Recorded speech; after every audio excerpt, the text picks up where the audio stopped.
He basically said, if you support Trump, it's no different than being a Nazi or wearing a white hood. He was going crazy, posting. We get an email being like, heads up, the Washington Post is writing an article about the festival. How could you support a pizza fest that is run by a misogynist and a racist? I'm like, why are you sending this email? And she's like, I didn't do that. Like, I haven't done that. It's like, well, let me read you the email.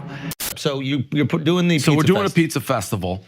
And it's been in the works probably like 4 or 5 months. Tons of work. The medium rare guys, we're getting all the best pizza places, all the ovens, rented a stadium. The context of this is like all these different pizza places from what, tri-state area? Yeah. For the most Places part, where you've done your one bite review, which has gotten huge. And I know most of the pizzerias. I've met them. I'm friends with them. I've scored them. I've helped a lot of them. So these are the superstars. Yeah, fairly close knit. They're going to come and they're going to go to this stadium and they're going to recreate the kitchens. Now, very difficult because if you are excellent at your craft, you're particular about your fucking oven, the temperature, the size, whatever. This is a pain in the ass. So I never thought we'd actually ever be able to do it because of that reason. There was a few that were there that I was like, DeFara, Lucali, John Lucali Zabrica, one, I was like, I couldn't believe it. Sally's, you name it, Di Lorenzo's, John Pepe's, Frank Pepe's, excuse me.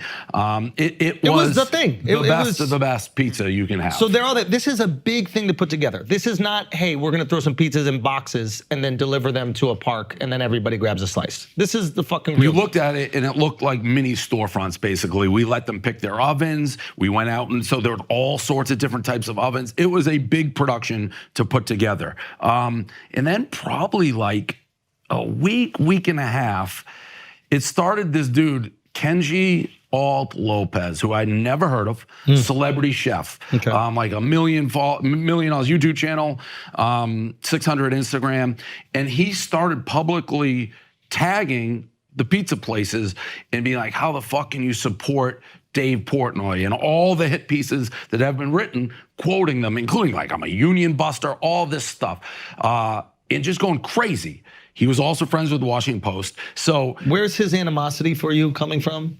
This is a crazy political human. So I didn't realize. So his identity is politics. Which I didn't realize. He actually, during COVID, he had to take this down and apologize. And it's always the same. He basically said, if you support Trump, it's no different than being a Nazi or wearing a white hood, like in the KKK. If you come to my restaurant, he won't serve you. So that's the vibe. And I have clearly been perceived as, well, David interviewed Trump, all that shit. So that was where it was coming from in every hit piece. So he was going crazy, posting, tagging, shaming the pizza places and sponsors. He's getting rewarded from his followers and he gets to feel like a hero. And he blocks everybody. He doesn't allow comments. It's an echo chamber of just his world.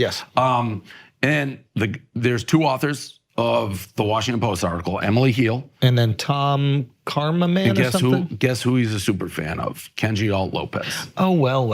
What a shock. Like, he had, this guy, the other author, had one picture on his Instagram that wasn't himself. It was Kenji. That's the only one. So shocking how that works. And what was this, on Thursday before the festival, or maybe Wednesday, I forget. But we get an email from a sponsor sent to me being like, heads up, the Washington Post is writing an article about the festival, and they basically sent an email, hey, we want to talk to you about supporting the Pizza Fest and being involved with Dave, who is a racist, here comes the word I can't pronounce, misogynist. I can't pronounce it. I cannot pronounce it. I'll never be able to pronounce it. The fact that she didn't correct you one time made her quite likable. She could have.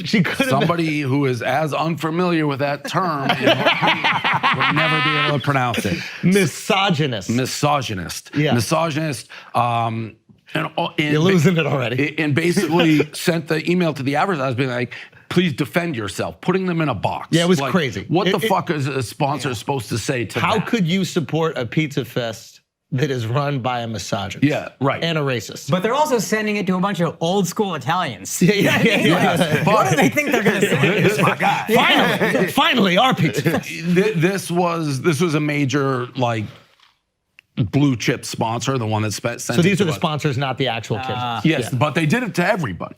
So and she put her number to call back on. So that was sent to me. And I'm like, you know what? I'm just going to call this woman. and see what the deal is. Bro, watching her melt. So I called her, and the call went as bad, really, for her as it possibly could, because right off the bat, I'm like, why are you sending this email saying I'm the M word and because I can't pronounce it and racist? And she's like, I didn't do that. Like, I haven't done that. It's like, well, let me read you the email. This is Emily. Hey, Emily, this is Dave Portnoy calling. I'm recording you right now, but I've noticed a bunch of people. It seems like you're sending. We have this pizza fest happening on Saturday, and you're reaching out to our advertisers, and you're basically sending an email that says, to the effect, Dave's a misogynist, racist. Do you want to defend yourselves advertising at this event, right? I'm sorry, what's your name, Dave? I'm sorry, who are you? I'm the guy you're writing the article about, Dave Portnoy. Oh, you're Dave Portnoy. Oh, hey, how are you? Good. Good. No, I'm not. I haven't said anything like that. I can read if you want. If you want, I can read what you actually sent. I have it. Yeah, read, because I sent a bunch of notes, so I want to make sure I know which one. Okay. We are planning to write about the festival and how some of the sponsors and participants have drawn criticism by seemingly to associate themselves with Dave Portnoy, who has a history of misogynic comments and other problematic behavior. I want to make sure that blank had a chance to respond to this, since the company is the most prominent and their partners of his festival. Oh, that's the one I sent to, which was definitely the most pointed of them, because I really did want them to respond, and I was hoping to get something from them. Do you think that's fair? Like, I totally disagree with the assertions of what you said, that misogynic and all that stuff. So, like, it kind of backs people into a corner. So I'm happy to go over anything. I mean, that is pretty pointed. You said you didn't do it. Then I have the exact evidence of you doing it. So No, I didn't say I didn't do that. I said I did. That was the one that was the most pointed. Well, no, that one before I provided proof, you said you didn't really remember doing that, and then I read it to you, and you're like, "Oh yeah, I did it that one time." I read her the email. She's like, oh, I just did that once. I'm like, that's weird. You just said you didn't do it, and I just read it to you, and then the conversation continued. I'm like, do you know anything about me? She's like, no. I'm like, well, then how could you send this email if you don't know anything about me? She's like, well, we're going to talk to you later, which they weren't.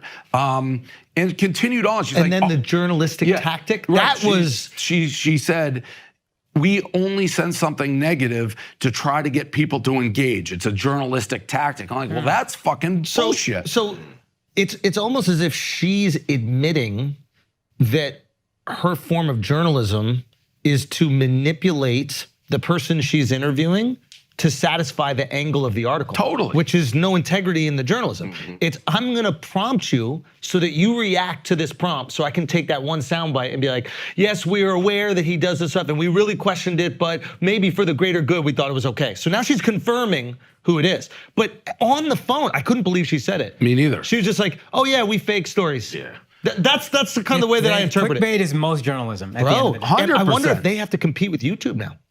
I wonder if journalists are like the only way that they can get people to watch their video reports or even read their essays is that if they compete with the clickbait of YouTube. It's all clickbait. And then she also did something which has been almost my biggest complaint. There's so many hit pieces, they're all the same shit. The hit piece reads the other hit piece and prints it as though it is fact. Yeah. And how would anybody actually know if it's true or not? Because they haven't done the research to dig into. It's like I've offered to everybody, sit down, I'm an open book, put a camera, I will go through every point, and an open mind at the end is gonna be like, this is garbage. How has this ever been printed about him? Yeah. But she said, I'll sit down with you at 10 a.m. Then she picked the time. She's like, 10 a.m. I agreed to it, knowing the piece was already written. And then they canceled that. And they're like, we wanna move it to 5 p.m.